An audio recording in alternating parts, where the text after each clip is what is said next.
Ja, Here, U weet dat ek U liefhet.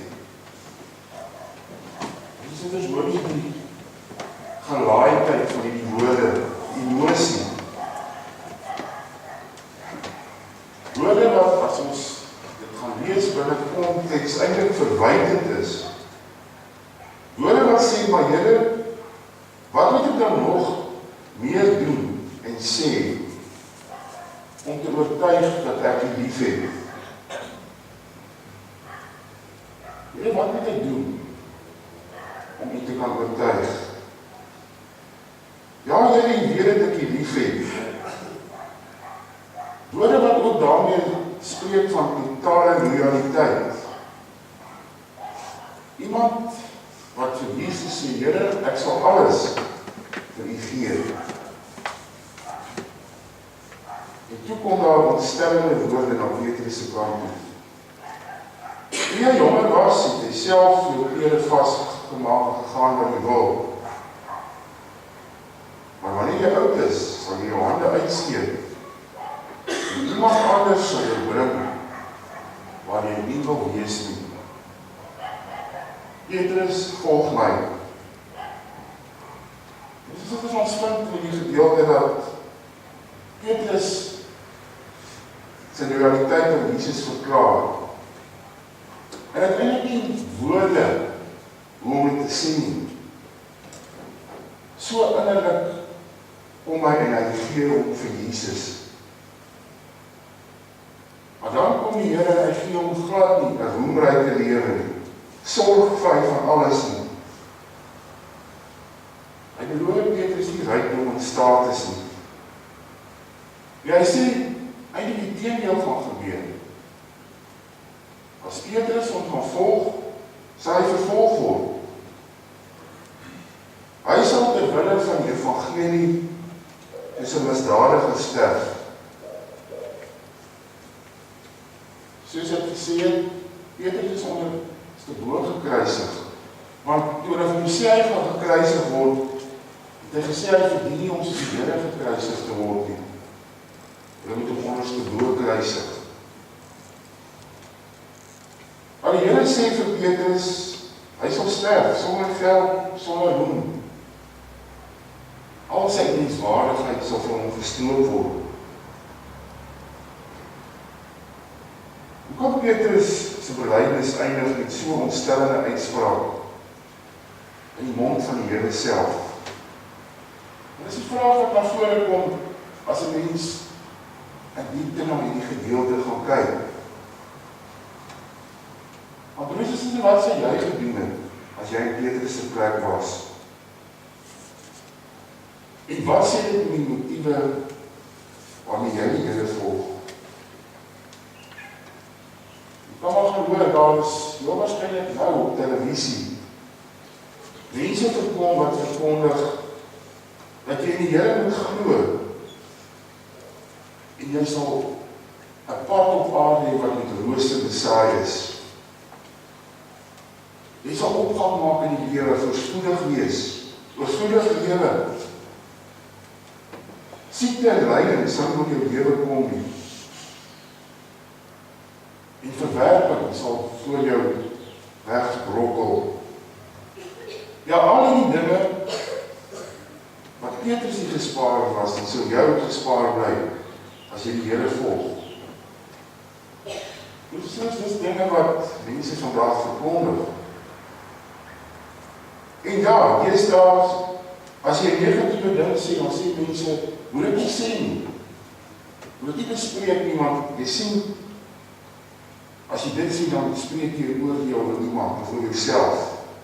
Jy moet nie dink aan dit wat goed en mooi is. Wat sal jy doen, as die Here vir jou sê, as jy my volg, dan sal jy gebring word waar jy nie wil wees nie. Jy weet dat 'n mens so 'n bietjie kyk na die karakter van Petrus. Hy was eintlik 'n baie interessante mens gewees. Impulsief en baie keer ook teenstrydig in sy karakter en hoe hy dinge gedoen het. Ons hoor dat Jesus van die geleentheid sê, Petrus, jy is op die rots, waarop ek my gemeente sal bou. Die sterk leier wat voor sal loop, iemand waar op staat gemaak kan word. Petrus is die een wat, toe die stormsee was, in die spyt uitgeklim het, en na Jesus toe geloop het op die water, so sterk was sy geloof. En hy kan ook sonder aarzeling sê, U is die Christus, die Seun van die lewende God. Ja, iemand wat met bravade gesê het, Here, al verlaat almal U, sal ek U nooit verlaat nie. Petrus was die een wat in Getsemane die swaard getrek het, om die Here te verdedig, en 'n geweldige oormag. Maar daar was ook 'n ander kant, van Petrus se karakter. Iets wat sê dat hy ook maar eintlik swak in die geloof kon gewees het. Op die stormsee pak die klein geloof om, weet en hy sing. Wanneer jy alleen en bang is, daar waar Jesus voor die Joodse raad verskyn, dan sê jy dieselfde Petrus, weet julle, ek ken hierdie man waarvan julle praat nie. Ek het hom nie gevolg nie. Wie is hy? In die gedeelte wat ons gelees in die laaste gesprek van Jesus met sy disippels, dwing Jesus Petrus om na te dink oor sy liefde vir hom. En hy druk het op daardie punt wat Petrus bedroef word, waar hy stikkend voor die Here staan, en van alle vals bravade en groot pratery gebroken moet uiter.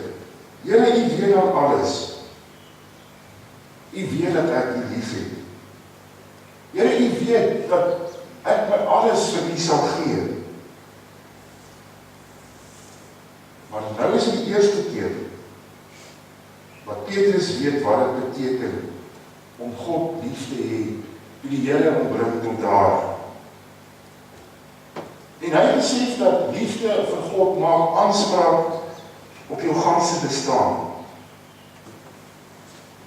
Petrus staan vir die eerste keer in al die jare van disipelskap in die regte verhouding met God. Vir die eerste keer gaan dit nie oor wat Petrus daaruit kon kry vir homself nie, maar dit gaan oor God. Hy gee homself ongeag daardie gevolge wat hom in die gesig kan staar. Hy het voorheen gegaan waar hy wil, maar nou weet hy dat hy die Here sal volg, al word hy ook gebring waar hy nie wil wees nie. Dus het ek het gedink oor die gedeelte, en ek het gewonder of elkeen van ons vir die Here met oorgawe dien. Ons het dan so 'n klein stukkie van Petrus ook in ons saamdra. Dit is maklik om die Here te volg, lekker, met oorgawe te bely, dat ons moet glo en dat ons hom lief het. Maar wat gebeur as die swaarkry kom? Wanneer die beproewing oor ons kom, dat ons nie dan ook onsself in daardie punt waar as 'n bietjie klein geloof by ons is. Maar ons so maklik kan sê, maar weet jy, hierdie man ken hom nie eintlik nie. Die gesprek van Jesus met Petrus, word ons geleer wat dit is om God lief te hê. Dit demonstreer die karakter van die liefde wat ons vir God moet hê. As ons God lief het, dan moet ons alles vir hom gee, ons totale mens wees. Susters, liefde vir God is nie net so 'n klein fasetjie van jou lewe nie. Dit spreek elke faset van jou lewe aan. Dit bepaal die wyse waarop jy as man en vrou in die huwelik, moet mekaar optree. Dit bepaal hoe jy as ouer jou kind groot maak. Wat die verhouding van pa, ma en kinders in die huis is. Hoe jy die man in die straat behandel. Maak nie saak wie jy is nie. Of het daar die een is wat bakkant voor jou kom staan, of daar die een wat jou amper van die pad afry, of wat ook al. Dit bepaal hoe jy as mens optree. Dit sê hoe jy optree as daar gebrek in jou lewe is, of as daar oorvloed is. Hoe jy lewe as jy siek of gesond is. Ja, ook hoe jy lewe as dit jou bring waar jy nie wil wees nie. Jy het gesê jy moet die wet van God streng navolg om jouself van God te regverdig. Maar ons lewe in 'n totaal ander samelewing. Ons lewe in 'n samelewing wat neig na wetteloosheid en bandeloosheid. Ons leef in 'n wêreld met 'n kleiner wordende gewete en bewustheid vir God. Jy weet, ek vra altyd vir my die vraag af. Jy weet van daai vrou wat die Jode wou stenig. Sê die Here vir hom, vir hulle, tel die eerste klip op wie wat dit kan doen. Toe loop hulle weg.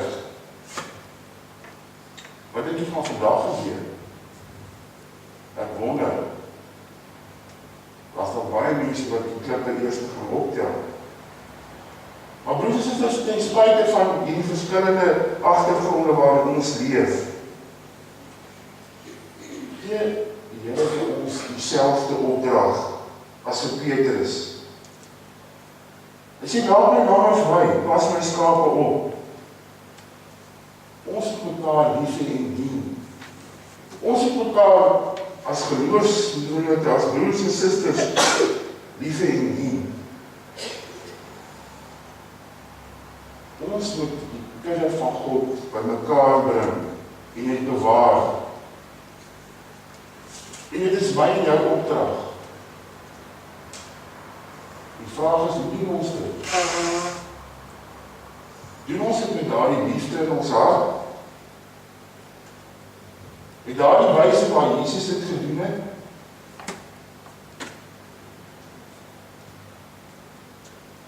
Dit kan doen as jy die Here navolg. En liefde vir die Vader was 'n gehoorsaam tot die dood toe. En hy het sy lewe gegee, omdat hy vir my en vir jou lief was. Maar dit vra prysgawe en loyaliteit. Dit vra dat die Here sal navolg, al word jy gebring waar jy nie wil wees nie. Ons het mag die Here elkeen vir ons bewaar, van ons valse bravades, en van die skynheiligheid waarin Petrus so lank as disipel van die Here vasgevang was. Mag ek en jy reg wees in ons geloof, soos Petrus, toe hy daar agtergekom het wat dit werklik is om die Here lief te hê en hom te volg. Petrus het eers gesê hy geglo, maar was klein gelowig, aan die swaar kry en die geloofstoets gekom het. Want hy het nie werklik verstaan waar dit gaan nie. Toe Jesus hom daarop wys dat geloof loyaliteit beteken. Beteken om jouself te verloor en hom te volg. Toe kon hy eind uit die Here volg en so 'n meehelper word om die koninkryk van die Here te bevorder. Petrus moes homself prysgee, maar dit was die moeite werd. Want hy het daarom gedoen, sy deel gedoen, om die koninkryk te laat groei. Daardie bravades van hom wat hy aanvanklik gehad het, kon dit nie doen nie. Hy was swak. En na sy belydenis van liefde, van oorgawe, van geloof, het God hom die krag geskenk om dit te doen. Die susters, mag ons teruggeslag hierdie gedeelte wat so bekend is, weer gaan oordink. En mag ons Petrus navolg en wat hy gedoen het toe hy geleer het om die Here te volg. Amen.